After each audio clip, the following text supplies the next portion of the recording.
Express, sa bus at sa lahat na. Basta, ang dami na. Sobrang dami. Halos lahat. Sa Facebook, ang daming live viewers. Sa YouTube, ganun din. Hay, di pa kami number 1 yan ha? Di pa ba? Baka naman, malapit na. Malapit na. Di naman sa pagmamayabang ha. Classic talaga. Achuchu. Ultrasonic Broadcasting System Incorporated.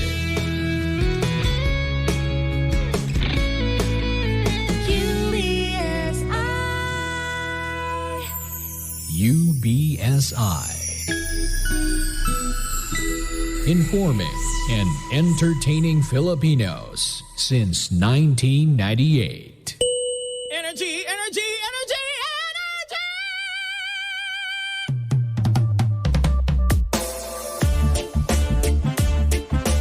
Classic talaga. Achuchu. Naka-energy na ba ang lahat?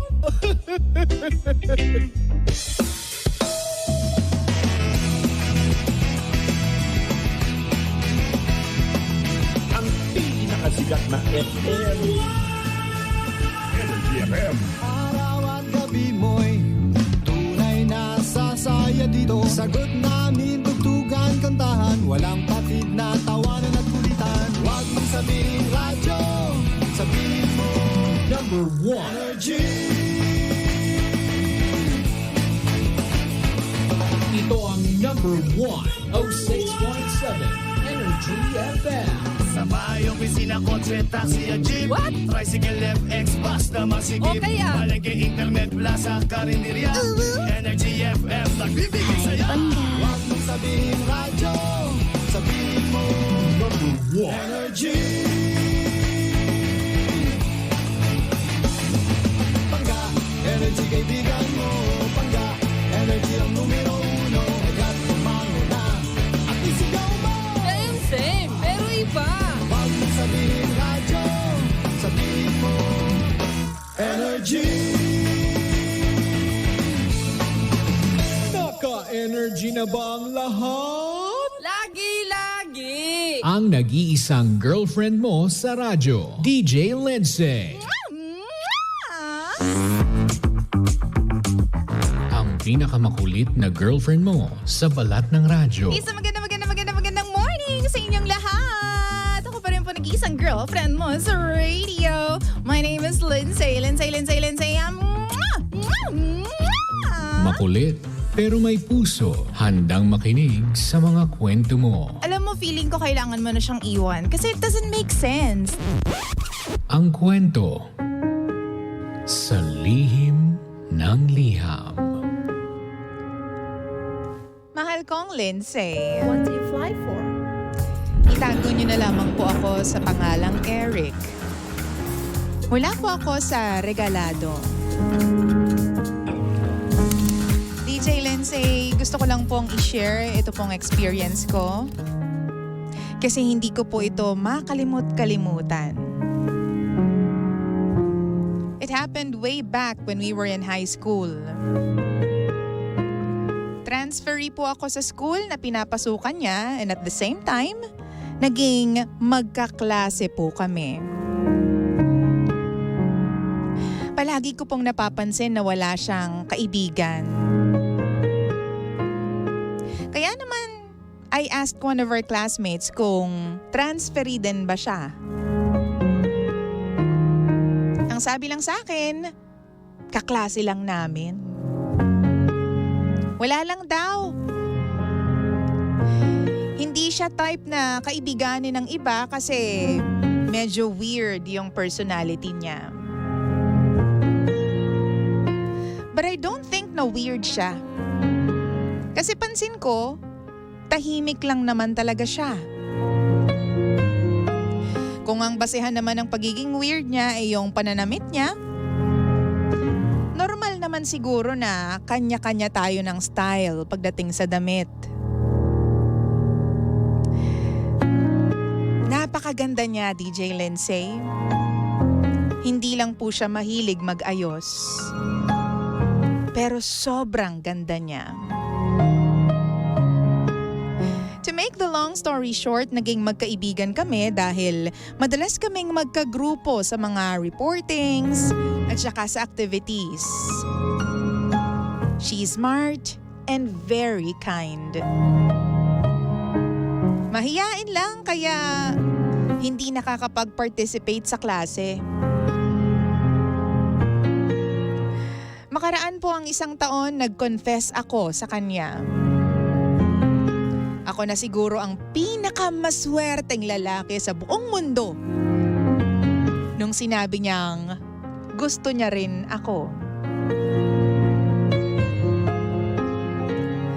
Sa araw-araw na pagsasama namin, ang daming pagbabago sa kanya. Di na siya gaanong mahiyain. May mga kaibigan na rin siya sa mga kaklase namin at minsan, nakikita kong naglalagay na siya ng konting makeup. Siyang dahilan kung bakit mas lalo siyang gumaganda. Pagpasok namin ng college, sa isang school lang din kami pumasok pareho. Same course, political science. In-encourage ko rin siya minsan na sumali sa mga beauty pageant sa school namin. Sumasali naman siya. Mula sa mahiyain, super confident na ng babaeng mahal ko. Dumami na rin yung mga kaibigan niya. At ang hindi ko alam, may isa pala doon, ang sisira sa amin.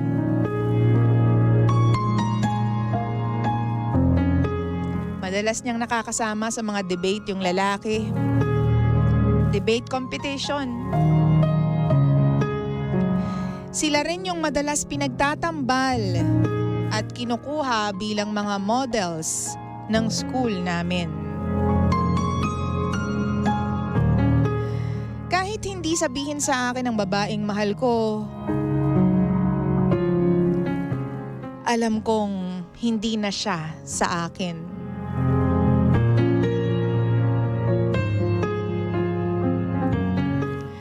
Third year college nung iwanan niya ako, DJ Lensay. In-expect ko na naman na mangyayari yun.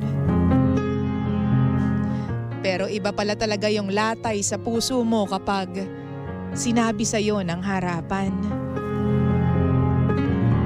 Mas masakit din pala. Maraming pangako sa isa't isa na ibang tao na pala ang tutupad. Ilang taon na po ang nakalipas simula nung maghiwalay kaming dalawa. At ngayon balita ko, kasal na siya. At meron ng 2 anak. Pero ako, DJ Lensay, hindi pa rin makausad. Para bang binuo ko siya. Kinulayan ko yung mundo niya. Para lang iwan ako at sumama sa ibang tao.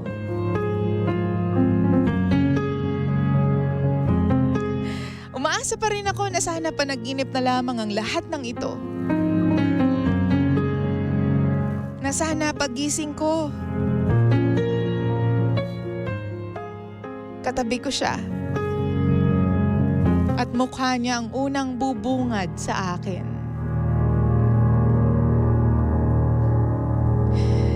DJ Lensay, how would I let go? Matagal ko na po yung tanong sa sarili ko at sa mga tao sa paligid ko. Sana matulungan niyo po ako. Muli, ako si Eric. At ito ang lihim ng aking liham.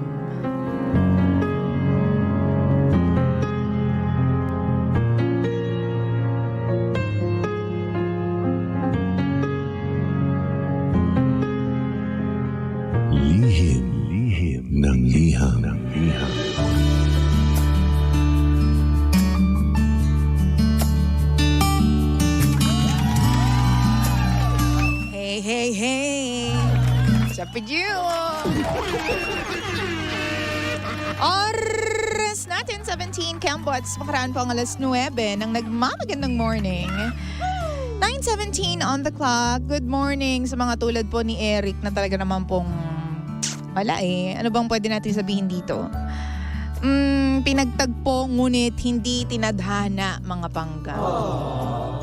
Ang sakit, no? Pero kasi gusto ko nalang isipin minsan na dumadaan talaga yung mga tao sa buhay natin, not because sila yung destined for us. Sometimes, you know what, they just cross our lives.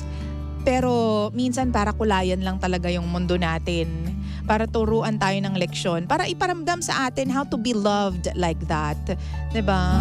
Minsan para lambingin ng mga tao sa paligid. Minsan para turuan ng leksyon. Minsan para saktan. Para matuto tayong bumangon sa buhay. Wow! Pero ganun talaga. Hindi lahat na nagpapakita at nagsasabing I love you, kailangan natin paniwalaan. Diba? In lieu of the Valentine's Day, which is coming 2 days from now, sana maging lesson to sa atin, no, na we should always enjoy yung araw-araw na nakakasama natin yung mga mahal natin. Kasi hindi sa lahat ng pagkakataon yung mga taong nagsasabihan ng I love you, they also end up together. You know, they end up, living with each other for the rest of their lives. Minsan isa lang po tayong kasangkapan para mabuo ang buhay ng taong mahal natin. Minsan nagiging daan tayo para makita nila yung taong para sa kanila talaga. No matter how much, how hurtful it may sound that it may be, minsan ganun talaga po ang laro ng buhay. Minsan pinaglalaroan tayo ng tadhana. Pero ang kagandahan dyan, hindi naman laging ganyan ang ginagawa ng tadhana sa atin. Minsan hindi naman talaga epal lang si tadhana. Oo. Minsan kapag si tadhana naman ang nag-reward sa atin ng dapat na para sa atin, everything will be alright. Sasabihin mo na lang everything is worth it, diba? O, sabi ni Ate Marinelli, pinagtagpo kayo pero di talaga kayo tinadhana. Hu-hu-hu-hu. Gusto mo yung hu-hu-hu-hu? Na-experience mo na yan, yung tipong binuo mo siya para sa ibang tao, no? Kasi ako feeling ko ginawa ko na yan. Or nangyari na sa akin yan. Hindi ko lang matandaan. Kasi sabi nga sa inyo medyo ako naman kasi talaga yung mangiiwan. Pag nararamdaman ko, taamoy ko na, teka lang, parang may something yata. Parang sablay yata tong jowa ko na to. Sige na nga, babay na nga, ganyan. Hindi ko pinapatagal. Oo. Pero, well, hindi natin alam. Baka sila pala yung bumuo sa akin para sa, di ba, kalagyan ko ngayon. Di ba? Hindi natin alam. Hello po muna sa lahat po ng mga nakaka-relate sa atin. Sabi ni Diasta, good morning, Idol DJ Lindsay from Sorsogon City. Good morning! Sa mga taga Sorsogon, ang bayan ni Heart. Sabi ni Ate Rovi, hi nako sender, move on na, may family na yung ex mo. Mag-asawa ka na din, kaya para makalimutan mo na siya. Hindi lang talaga siya nakatadhana para sa'yo. Wow! Napakasakit naman po, sabi ni Vance. Ay nako, ikaw ang tumulong, humubog sa pagkatao niya, pero ikaw ang iniwang bakas ng nakalipas. Tingin ka na lang po sa positive way. At least naging productive naman ang result para sa'yo, para sa kanya. Sabi naman ni Merlin, Kuya, need mo talaga mag-move on at kulayan ang mundo mo kasi may sariling pamilya na siya.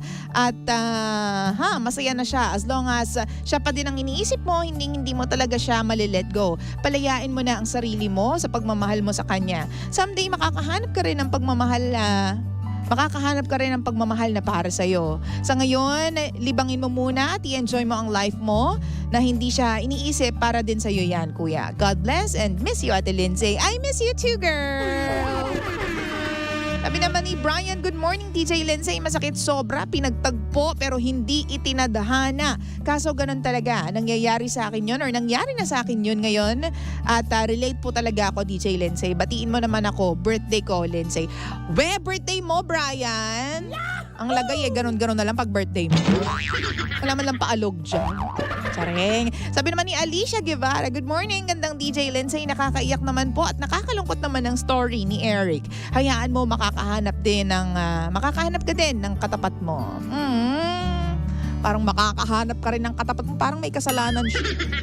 Sorry na, sabi naman ni Jeff Oliveros, ganon talaga pangga. Hindi mo kayang pilitin ng isang tao na mahalin ka. Pa-request naman po, Binaliwala by Michael Libranda.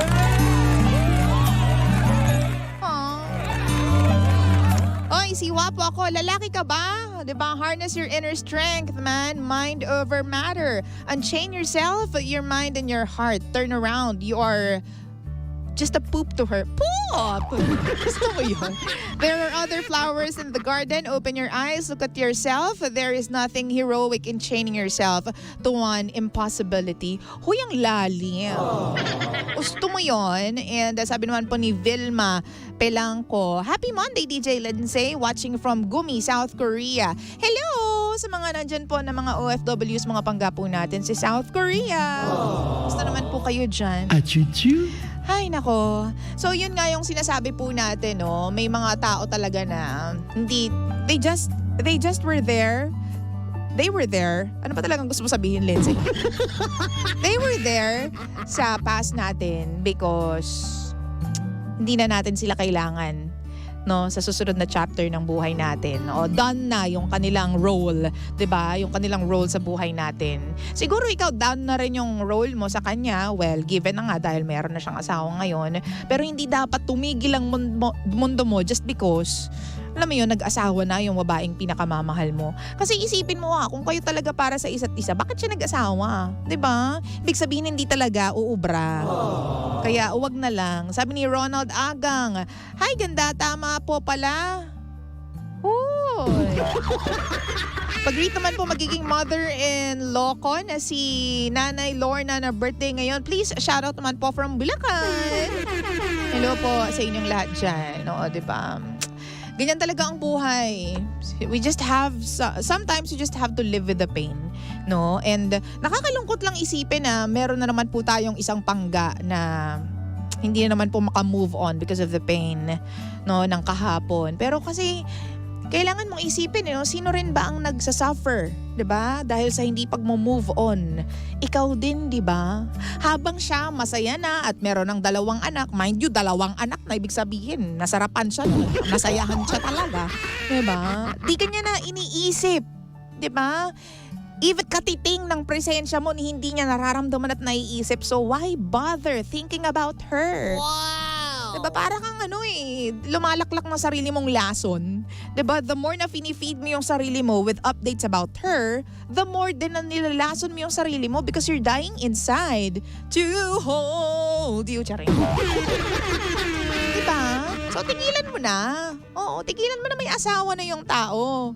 Let go of that memory of her. Wala na rin namang patutunguhan yung memory na yan eh. Siguro lessons na lang talaga. Lessons na lang. Sa susunod, wag mo kasing tinuturuan na gumanda at wag mo pinapasali sa beauty pageant. Ay, mga ganyan lalaki yung ayaw na nagbe-makeup yung mga jowa nila. Why? Kasi alam nila yung potential na pwedeng mangyari kapag lalong gumanda. Alam nila na yung girlfriend nila sobrang ganda na eh. Tapos kapag nag-ayos pa, sobrang ganda na. Kaya hindi nila hindi nila pinag-aayos. Huwag kang mag-makeup. Kala mo naman ang ganda mo. Pero deep inside, ayaw lang nila mag-makeup kasi alam nila na maaaring masungkit. Oo, 'di ba? Masungkit yung jowa nila ng ibang tao. Oo. Ganyan talaga. Tapos meron din naman mga babae na ayaw na pinapoporma yung jowa nila. 'Di ba? Ayaw na ang tawag dito, pinagpapabango, ayaw na pinapagwapo yung jowa nila. Bakit ang gwapo mo? Kala mo naman bagay sa iyo yung neon green na suot mo, mukha kang glow in the dark. Pero deep inside, kahit bagay naman sa mga jowa nila yung sinusuot, ayaw. Bakit? Kasi alam nila na pwedeng maging eye-turner yung mga jowa nila eh. 'Di ba? Pwedeng magkaroon sila ng kaagaw. 'Di ba? Ayaw nilang mag-elevate, 'di ba? Ayaw nilang ayaw nilang mag-move on to the next level, 'di ba? Oo, maging updated yung forma perhaps, or ayaw nila ng mas gumaganda. Alam mo yung mga jowa nila because alam nila na anytime pwedeng makuha sa kanila at pwedeng ma-in love sa kanila o sa iba yung mga jowa nila at pwedeng may magpakita ng interes sa mga jowa nila once na nilabas nila yung mga totoong ganda at kagwapuhan nila. 'Di ba? Pero para sa akin kasi, mai-insecure ka lang or matatakot ka lang, 'di ba? Kapag alam mo na meron kang ginagawang hindi tama or kulang yung ginagawa mo. 'Di ba? Eh sasabihin nila, oh ayan nga si Kuya Lindsay, ayan nga si Kuya, sumobra-sobra sumobra sa support. Yan tuloy na in love sa iba yung jowa nila. Ibig sabihin lang talaga, hindi kayo ang para sa isa't isa. Kasi hindi ka nagkulang sa part mo gets mo? Hindi ka nagkulang ng pag-aalaga, ng pag-build up sa kanya. Hindi ka nagkulang ng pagre-remind sa kanya na you are beautiful, na dapat sumali ka sa mga pageants kasi maganda ka naman, may cake ka naman. Go! Kaso siya yung na-in love, siya yung marupok. 'Di ba? Naging tool lang talaga si Kuya para maging maayos yung buhay nitong kanyang ex. I don't think it's a bad thing. Nasaktan lang talaga si Kuya. Pero come to think about it, no? At least umayos yung buhay niya at nakita niya yung love of her life because of you. Masakit man siya pero ang sarap isipin na ikaw yung naging dahilan para mag-blossom siya into a beautiful flower, 'di ba? Pinitas nga lang ng iba. 'Di ba? So, yun yung gusto kong sabihin na ang buhay talaga mapaglaro. Minsan, gusto mo nang makapagdulot ng maganda sa buhay niya. Iba pala ang makikinabang doon sa mga ginagawa mo. Wow! Masakit pero ganyan talaga. Kailangan lang natin tanggapin. Minsan sasabihin nila, Lindsay, paulit-ulit na lang, ganyan na lang palagi Calm down. Diba? Carry lang yan, chill ka lang kasi may darating din na para sa'yo. Merong tao na dadating na hindi mo na kailangan ayusin. Because sa hinaba-haba ng prosesyon, ikaw din pala ang hinahanap niya.